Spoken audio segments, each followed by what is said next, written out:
Muy buenas, pues estamos en CoineTV con Liliana Córdoba Kaczerski. Ella ha venido a Zaragoza a dar una conferencia sobre el conflicto en Palestina ella forma parte de la Red Internacional de Judíos Antisionistas, ¿no? Si no me equivoco. Bienvenida. Gracias. Bueno, lo primero que queríamos preguntarte era acerca de si nos podías explicar, para que la gente lo entienda, para que lo entendamos todos, ¿cuál es la diferencia entre judaísmo y sionismo? Bueno, voy a empezar con sionismo. Sionismo es un movimiento político que nace en Europa en 1890 y que, digamos, parte de premisas como que nunca los no judíos van a poder liberarse del antisemitismo, de la judeofobia que hay en ellos, que eso es casi que se herita, que se puede heredar casi digamos, de generación en generación. Entonces, ¿cómo los no judíos nunca van a aceptar a los judíos como seres iguales? Entonces hace falta hacer un movimiento de liberación de esos judíos, y la cuestión es dónde. Y donde había muchos proyectos, pero por ejemplo Argentina, Uganda, pero después decidieron que lo más normal era Tierra Santa, porque ya en los ritos religiosos se hablaba de ese lugar como un lugar, digamos, céntrico, central para, digamos, los judíos. Ahora, judaísmo es una religión, también puede ser una cultura, pero sobre todo es una religión que nació, dicen, hace 3000 años en Medio Oriente, y que, digamos, escribieron, digamos, lo que representa el judaísmo, y sobre todo el Antiguo Testamento, también el Talmud, y que los judíos religiosos lo siguen practicando hasta el día de hoy, todos los ritos.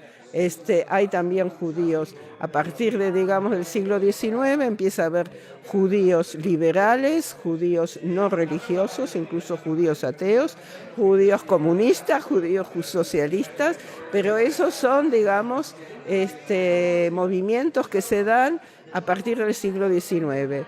Hasta el siglo XIX, judaísmo era solo una religión. Vale, ¿y cómo entendéis los judíos antisionistas o cómo analizáis el conflicto en Palestina?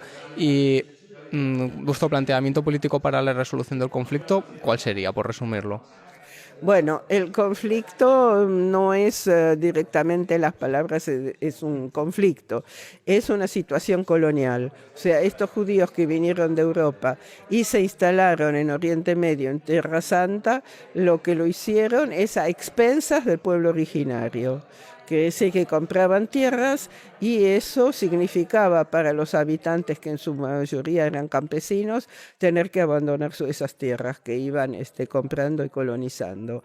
Y una vez después de la guerra del 1948, donde se hizo la limpieza étnica, o sea que se expulsó a casi la totalidad, no la totalidad, pero casi la totalidad del pueblo originario, entonces fue, digamos, la realización realmente del proyecto colonial, donde se quiere que sean muchos judíos en la gran mayoría de tierras, y que los palestinos no vivan ahí, expulsarlos, y si no se puede expulsarlos, digamos, hacer todos los métodos para hacerles la vida tan dura que quieran irse ellos mismos. ¿Y cómo se vive o cómo se puede militar políticamente siendo judío antisionista, tanto en Israel como fuera? ¿Cómo se vive así? Bueno, digamos que socialmente está muy mal visto, sobre todo en Israel, lo que hace, porque digamos, para el movimiento sionista somos traidores, odio a sí mismo, judeófobos, bueno, todos los nombres posibles y por haber, amigos de terroristas. Entonces es una carga difícil, por eso es que generalmente en Israel, sobre todo, somos grupos bastante, digamos,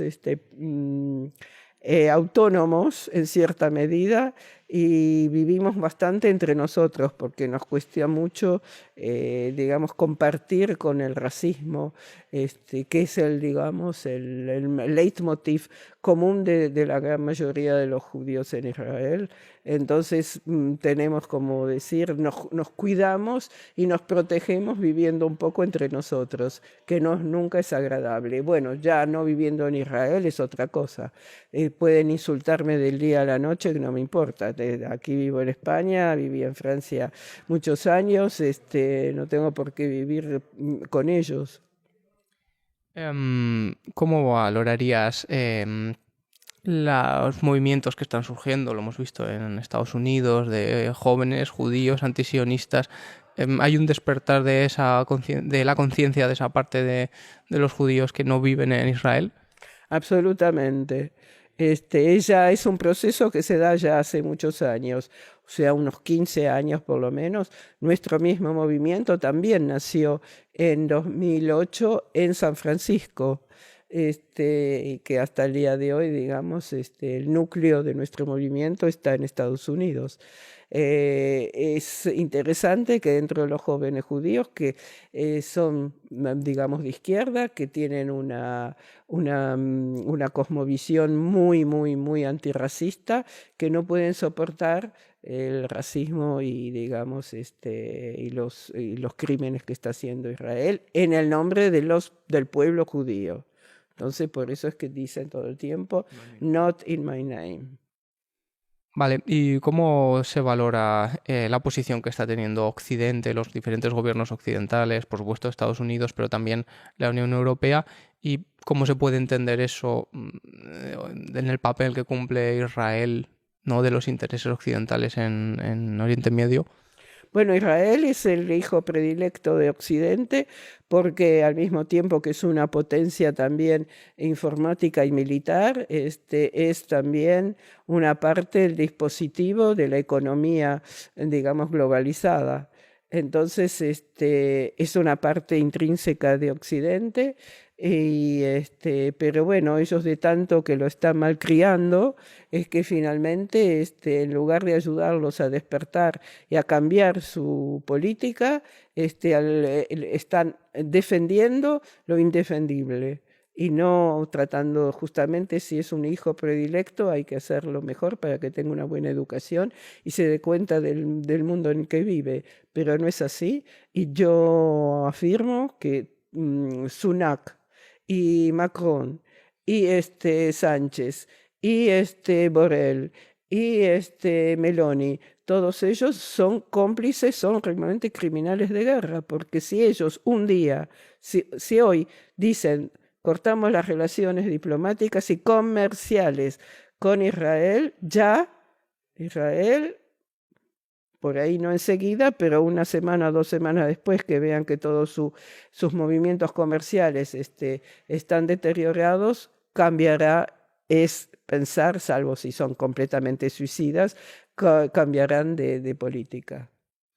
Y si nos encontramos en una circunstancia en la que parece que no se mueve políticamente, que la Unión Europea y Estados Unidos y Gran Bretaña tienen un bloque muy férreo a favor de Israel, ¿qué podemos hacer los trabajadores, la gente concienciada de Occidente para apoyar al pueblo palestino?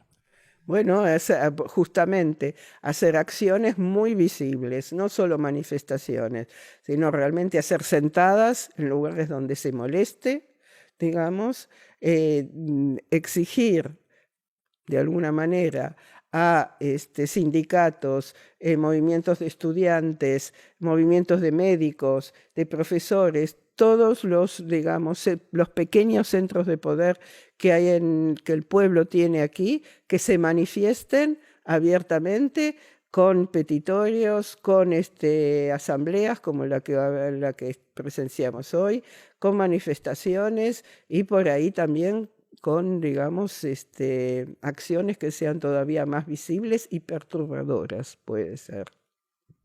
Muy bien, pues muchas gracias. Direct action, acción directa. ¿Quieres añadir algo más? ¿Algo que quieras comentar? No, solamente que yo espero que lleguemos a muchísima más gente que entienda que estamos luchando contra un régimen que es realmente podrido y que tienen que haber sanciones ya y que todo el mundo, no importa dónde esté, en su barrio, en su escuela, en el hospital, no importa dónde esté, tiene que activarse para que los que deciden entiendan que el pueblo no quiere más relaciones con Israel de esta manera y aplicar las sanciones. Muy bien, pues muchas gracias por habernos atendido. Que los deseo una radio muy próspera. Pues hasta aquí esta entrevista, muchas gracias por vernos, hasta luego. Muy bien, oye, y bien de tiempo, Vamos a ver, si no nos echan...